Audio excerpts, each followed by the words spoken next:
स्वागत है बच्चों आप सभी का अपने YouTube चैनल एडुकेट एकेडमी में। मैं गौतम प्रसाद और आज का जो हमारा जो टॉपिक है बच्चों वो भूगोल से है और वो क्लास 12th वालों के लिए है और जो चैप्टर हमारा है बच्चों 11th है। आज जो हम इस चैप्टर में जो बात करने जा रहे हैं बच्चों जो हम समझाएंगे आपको और वो हमें ध्यान समझना है। इसमें 1 मार्क्स क्वेश्चन भी बहुत सारे छुपे हुए हैं और एक कंपटीशन लेवल के लिए भी बहुत ज्यादा एग्जाम्स में आते हैं, कई बार ये हमसे पूछता भी है। तो हमारा जो चैप्टर है बच्चों वो है अंतरराष्ट्रीय व्यापार। अब अंतरराष्ट्रीय व्यापार किस किस तरीके से होता है हम उस सभी के बारे में हम बात करते हैं। व्यापार से हमारा पुराना नाता रहा है और व्यापार कई सदियों से चलता हुआ आ रहा है। व्यापार हमारे अंतरराष्ट्रीय और अंतरराष्ट्रीय दोनों ही तरीके से होते हैं। जैसे हम अंतरराष्ट्रीय जब बात करें तो एक देश से दूसरे देश से सामान आना और दूसरे देश से एक देश में सामान जाना, यह व्यापार की एक दिशा है। अंतरराष्ट्रीय व्यापार इसको कहा जाता है, ठीक है ना। तो व्यापार भी उसको कहते हैं जहां जिसमें कि वस्तुओं का आयात और निर्यात हो, उसे हम व्यापार कहते हैं। तो व्यापार संतुलन उसको कहते हैं जिसमें कि आयात और निर्यात वस्तुओं का संतुलन को ही व्यापार संतुलन कहते हैं। तो हमारी कुछ चीजें हैं बच्चों, उसके माध्यम से आपको सबसे पहले बताएंगे जो कि हमारा अंतरराष्ट्रीय व्यापार, अंतरराष्ट्रीय जो हवाई अड्डे वो कौन कौन से हमारे भारत में जो कि प्रमुख है, जो कि हमारे से कई बार पूछा भी गया है। तो बच्चों जो हमारा अंतरराष्ट्रीय हवाई अड्डा, सबसे पहले हम बात करते हैं कोलकाता की। कोलकाता की जब बात की गई तो सबसे पहले कोलकाता से वहीं पे संबंध में हमें समझ लेना चाहिए कि जिसमें कि सुभाष चंद्र बोस, उन्होंने जो क्रांति स्टार्ट की थी वहां पर, तो सुभाष चंद्र बोस भी जो नेताजी सुभाष चंद्र बोस ने वो इसीलिए कोलकाता में उनके नाम से ही अंतरराष्ट्रीय हवाई अड्डा बना दिया गया। और वैसे ही जो शिवाजी के बारे में आपने सुना ही होगा, शिवाजी ने बहुत स्वतंत्रता संग्राम से पहले ही मुगल साम्राज्य में ही उन्होंने बहुत ज्यादा काम किए थे और वो उन्होंने काफी मुगलों से लोहा, मतलब कि कहते नहीं है, तो एक वैसी जो छवि होती है तो शिवाजी के नाम से ही मुंबई में क्या कहते हैं कि हवाई अड्डा बना दिया गया। दूसरा हमारा इंदिरा गांधी जी के नाम से जो कि हमारे दिल्ली में जो है बनाया गया है और ये सबसे बड़ा हवाई अड्डा भी बोला जाता है इसको। एक हमारा अमृतसर में राजा जी सांसी, ठीक है ना। तो इस तरीके से कुछ हमारे हवाई अड्डे जिसके जरिए अंतरराष्ट्रीय व्यापार होता है। अब अंतरराष्ट्रीय व्यापार क्या है बच्चों, जिसमें कि क्या होता है, जो वायुयान के जरिए जो व्यापार होता है उसमें हम कम सामान लेके जा सकते हैं और तुरंत लेके जा सकते हैं। इसमें क्या है, पैसे बहुत ज्यादा लगते हैं। तो इसलिए क्या है, इसके मुकाबले जो हमारा ये जो है व्यापार करना, यह सबसे महत्वपूर्ण माना जाता है पतन। अब पतन होता क्या है बच्चों, पानी का वो छोर, पानी का बंदरगाह का वो छोर जहां पर कि बड़े बड़े जहाज आकर रुकते हैं और सामान एक देश से दूसरे देश से जो आता है वो पतनों के किनारे ही रुकता है, जिससे कि वह अंदर देश में फिर ट्रकों के माध्यम से, अन्य वाहनों के माध्यम से हमारे भारत के अंदर आते हैं, चाहे किसी भी देश के अंदर जाते हैं। तो वैसे ही हमारा जो पतन है, कुछ प्रमुख पतन है जिसके बारे में बताया भी गया है और आप सभी को यह पता भी होगा कि वास्को डी गामा जब आए थे तो वो भी पतनों के समुद्र के रास्ते से आए थे और इसको बहुत प्राचीन मार्ग भी कहा जाता है, व्यापार का प्राचीन मार्ग, ठीक है बच्चों। तो ये जो चीज है हमारी वो व्यापार की प्राचीन मार्ग है और इसमें क्या है, बहुत महत्वपूर्ण चीज ये है, बोला गया है, बताया भी गया है कि व्यापार जो हमारा सबसे प्राचीन जो परिवहन का साधन है वो हमारा समुद्र मार्ग ही माना जाता है, महासागरीय। तो हमारे भारत में सबसे बड़ा पतन है बच्चों वो है हमारा मुंबई पतन। जैसे कि आप सभी को पता होगा पश्चिम की साइड है, ठीक है ना। चेन्नई पतन है, हमारा कोलकाता पतन है। कोलकाता में हमारा हुगली नदी है जो कि बहुत बड़े जहाज आकर रुकते हैं और कोलकाता को ही अंग्रेजों के टाइम पे हमें क्या कहा जाता था, भारत की राजधानी कोलकाता थी अंग्रेजों के टाइम पे। और इसमें तूती, कोरिन और हल्दिया पश्चिम बंगाल में है बच्चों, ठीक है ना, पश्चिम बंगाल, ठीक है ना। और विशाखापट्टनम। तो यह सभी हमारे प्रमुख ये क्या है, पतन है, जिसके जरिए जहां पर बड़े बड़े जहाज आकर रुकते हैं और यहाँ पर क्या करते हैं, सामानों का आयात निर्यात यहीं के जरिए होता है, समुद्री रास्तों के मार्ग का।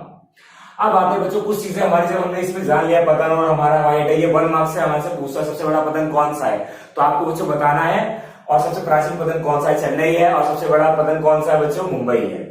तो अगर राजा जी सांसी अगर पूछ ले कि राजा जी सांसी अंतरराष्ट्रीय हवाई अड्डा कहां पर, तो बच्चों आपको बताना है कि अमृतसर में, ठीक है ना। सुभाष चंद्र पूछ ले वैसे ही कलकत्ता में बताना है हमें। अगर हमसे पूछ लिया जाए कि हमसे पूछ लिया जाए शिवाजी के बारे में तो वो मुंबई, क्योंकि शिवाजी मराठे जितने भी लोग होते हैं वो सारे मुंबई में अधिकतर रहते हैं। तो हम बात करते हैं जो हमारे देश में जो क्या क्या चीजें सबसे ज्यादा आती है और कहां से आती है बच्चों। हमारे देश में जो चीजें हैं, अमेरिका, हमारा संयुक्त राज्य अमीरात और हमारा चाइना, चीन, इन सभी जगहों में सबसे ज्यादा जो यूएई से हमारा सबसे ज्यादा आयात होता है वहां से सबसे ज्यादा हमारा ईंधन आता है 31%, सोना चांदी और तथा अन्य वस्तु वहां से आती है कई जगहों से। और आपको पता है वर्तमान समय में चाइना से हमारी काफी चीजें आती है, खाने पीने से लेकर साइकिलों से लेकर काफी चीजें जितनी भी हमारे उपयोग की वस्तु वो सारी चीजें आती है। अब हम निर्यात क्या करते हैं, हम बेचते क्या है, जब क्योंकि व्यापार का मतलब क्या है, आयात और निर्यात करना। अब यही तो नहीं कि हम आयात करते रहेंगे तो हमारी अर्थव्यवस्था खराब हो जाएगी। इसीलिए क्या है कि हम क्या करते हैं, कुछ चीजें जो हमारी कृषि समवर्ती उत्पाद है हम उसको बेचते हैं। 9.9% है हमारा अयस्क एवं खनिज, वो 4% हम क्या करते हैं, निर्यात दूसरे देशों को करते हैं। तो बच्चों ये तो हमारे जो समझ में आ जाता है, ये सारी चीजें जो हमारी है कॉमन चीजें हमने जान लिया। अब आते हैं हमारे जो क्वेश्चन जो बच्चों हमारे कई बार पूछता रहा है अंतरराष्ट्रीय व्यापार से, तो हम उसके बारे में डिस्कशन करते हैं बच्चों, ठीक है ना। और आपको बस समझना है आसानी से, ये वीडियो शुरू से लेकर लास्ट तक जरूर देखें बच्चों, ठीक है ना। और उसके बाद अपने दोस्तों को भी शेयर करें यदि आपको यह वीडियो पसंद आए, ठीक है ना। अब सबसे पहले जो हम बात करते हैं बच्चों, हमारा जो इसमें प्रमुख जो क्वेश्चन है वो क्वेश्चन हमारा कौन सा है, उसके बारे में आपको सबसे पहले बताते हैं। हमारा जो क्वेश्चन है, तो भारत का सबसे अधिक निर्यात व्यापार विश्व में किन प्रदेशों से है, मतलब कि निर्यात किन प्रदेशों से होता है। जो भारत का निर्यातक है तो वो किस में, तो सबसे ज्यादा किस में होता है बच्चों, एशिया में, मतलब कि भेजना एशिया, और हमारा एक और है हमारा ओशनिया, ठीक है बच्चों। तो दो जगहों पे क्या होता है, निर्यात करते हैं हम बच्चों, ठीक है, मतलब वस्तुओं को भेजते हैं, ये चीज हो गया। अब आगे सबसे बड़ा आपको वो बता दिया मैंने, पतन कौन सा था, हमारा मुंबई का था। अब हमारा एक क्वेश्चन था भारत के विदेशी व्यापार की प्रमुख विशेषताओं। जो भारत की है, भारत की विदेशी व्यापार की प्रमुख विशेषता, ठीक है ना। अब क्या है बच्चों इसमें जो हमारी प्रमुख विशेषता पूछी है हमसे, तो हमें इसका आंसर देना है। हमें सबसे पहले बताना है क्या क्या विशेषता है। जो भारत का विदेशी व्यापार है सदा ही प्रतिकूल रहा है, मतलब कि शुरुआती दौर से ही इसमें व्यापार होते रहे हैं, मतलब कि क्या है, प्रतिकूल रहा है। दूसरा नंबर, अब बच्चों ये जो प्रतिकूल मतलब शुरुआती दौर से ही, काफी प्राचीन समय से आपने देखा होगा ईस्ट इंडिया कंपनी तथा उससे पहले पुर्तगाली लोग भारत आए थे, मसाले लेके गए थे, तो जब से व्यापार ये क्या हो रहा है, भारत में अंतरराष्ट्रीय जो विदेशी व्यापार है वो काफी समय से चलता हुआ आ रहा है। अब आयात मूल्यों के आयात का मूल्य निर्यात के मूल्य से सदा ही अधिक रहा है। जो आयात का मूल्य है, आयात का मूल्य निर्यात के मूल्य से अधिक रहा है। मतलब हमारे पास जितनी वस्तु आती है उससे ज्यादा हमारा क्या होता है, निर्यात, मतलब कि आयात का जो मूल्य है निर्यात के मूल्य से अधिक रहा है। मतलब कि निर्यात जो वस्तु हम भेजते हैं उससे ज्यादा हमारे पास आयात होता है, मतलब कि हम क्या है, दूसरे पे डिपेंड है आज भी। इस यही कारण है दूसरे देश हमारे ऊपर, हम जब किसी पे डिपेंड होते हैं वो जब चाहे हमें दबा सकता है। जैसे कि अभी चाइना पूरे विश्व को दबाने की कोशिश कर रहा है कोरोना महामारी की वजह से, ठीक है ना। तो उसके बाद विश्व के सभी देशों के साथ क्या है, भारत के व्यापारिक संबंध है। विश्व के सभी देशों के साथ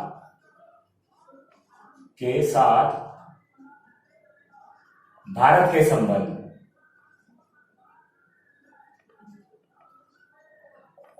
अब आगे बच्चों हमारा चौथा पॉइंट क्या है इसमें, वस्त्र अयस्क खनिज। जो हमारा वस्त्र है अयस्क खनिज और हमारा इलेक्ट्रिक जितनी वस्तुएं हैं ये क्या होती है, मुख्य निर्यात है। हम क्या करते हैं, ये अभी आपको मैंने बताया था, ये हम क्या करते हैं, निर्यात करते हैं। और सोना चांदी जितनी भी होगी, और हम जो आयात, ये जो हम क्या करते हैं, भेजते हैं किसी और देश में। निर्यात मतलब भेजना, आयात मतलब क्या होता है, आना। तो हम जब मंगाते हैं, ईंधन सबसे ज्यादा मंगाते हैं और संयुक्त राज्य अमीरात से, ठीक है ना, क्योंकि पेट्रोल का हम सबसे बड़ा आयात करते हैं और हमारा भारत सबसे बड़ा आयातक देश माना गया है पेट्रोलियम का, ठीक है ना। तो इस तरीके से जो हमारा क्वेश्चन था, भारत की विदेशी व्यापार प्रमुख विशेषताएं, तो ये उसकी कुछ प्रमुख विशेषताएं हैं। प्रतिकूल रहा है, काफी समय से होता रहा है, आयात मूल्य निर्यात मूल्य से अधिक रहा है, विश्व के सभी देशों के साथ इसका संबंध रहा है, वस्त्र अयस्क खनिज मुख्य निर्यातक रहे हैं और पेट्रोल का सबसे बड़ा आयातक देश भी माना जाता है भारत, ठीक है ना। अब हमारा जो नेक्स्ट क्वेश्चन है हम उसके बारे में डिस्कस करते हैं बच्चों। हमारा यही पूछता है, कई बार हमसे उसने पूछा है एक क्वेश्चन हमारा, ये जो है जो हमसे पूछता रहा है कई बार। अंतरराष्ट्रीय व्यापार से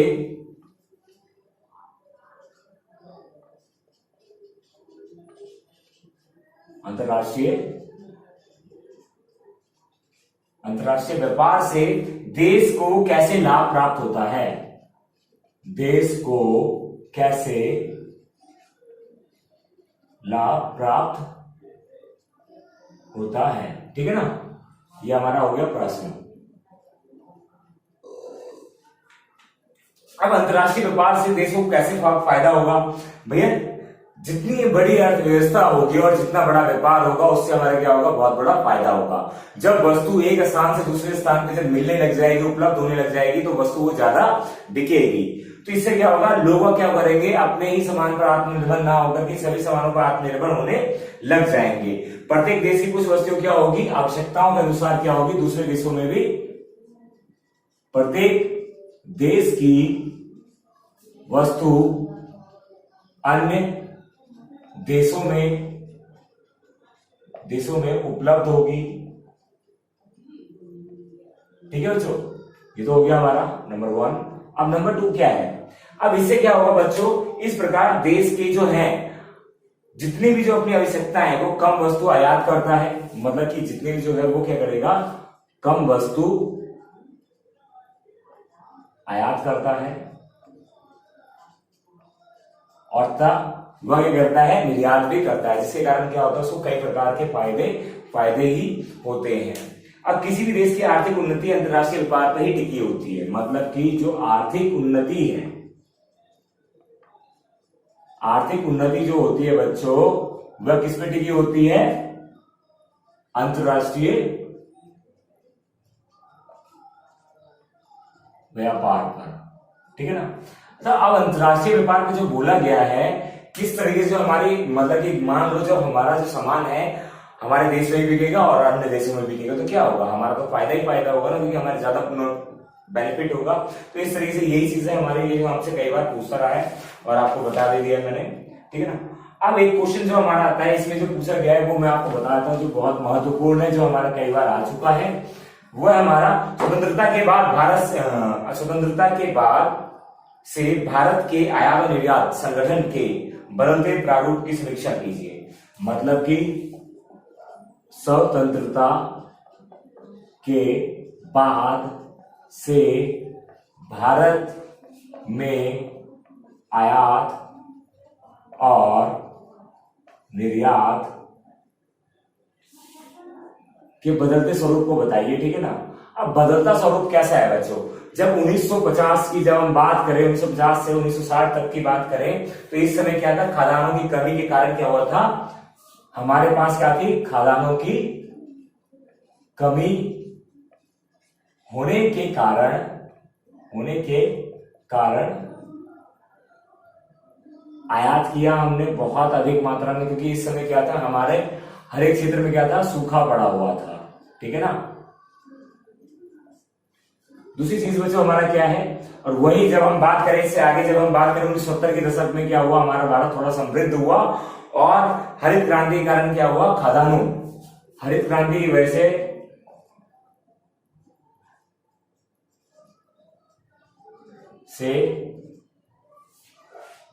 क्या हुआ, हमारा खाद्यान्नों का आयात क्या कर दिया गया बच्चों, रोक दिया गया, आयात रोक दिया गया। ठीक है बच्चों। तो इससे क्या हुआ, और इसमें हमने क्या किया, इसको तो रोक दिया, लेकिन हमने क्या किया, फिर पेट्रोलियम आयात किया। ठीक है ना। खाद्य को रोक दिया, क्योंकि खाद्य हम अपने यहाँ पर खुद ही उगाने लग गए थे, और पेट्रोल का हमने आयात कर दिया, क्योंकि पेट्रोल हमारे देश में कुछ भी नहीं है। ठीक है ना। तो हमने पेट्रोल मंगाना शुरू कर दिया। दूसरी चीज बच्चों क्या थे, इसके बदले हम औद्योगिकरण पूंजी वस्तुओं जैसे कि सोना चांदी, ये सभी चीजें भी हम वहां से मंगवाते थे।